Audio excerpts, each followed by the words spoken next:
Dragon fruit किनेर त धेरै खाइन्छ, अब यो फल बोटैबाट टिपेर खाँदा चाहिँ कस्तो स्वाद आउँछ। काटेर खाएर हेरौँ। कति खाना खाएको मात्रै भिडियो हाल्नु, ड्रागन फ्रुट खाएको नि हाल्दिनँ भनेर।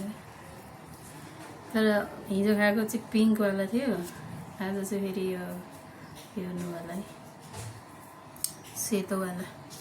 कस्तो चाहिँ टेस्ट हो, काटेर खाएर।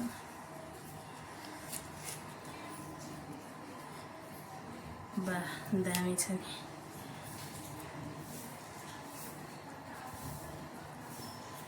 चाहिँ बोटैबाट टिपेर ल्याएर खाइएको बनाउन। अब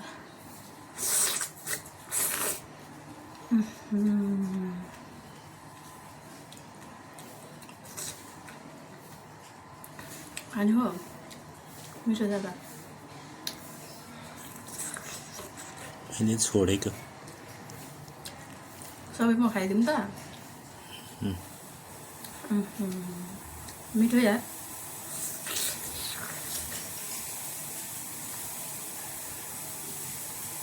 त्यो बेच्न राखेको थियो, अब कहिले कहिले टिपेको अलिक स्वाद नहुने होइन। यो चाहिँ तत्काल टिपेर खाएपछि चाहिँ आमा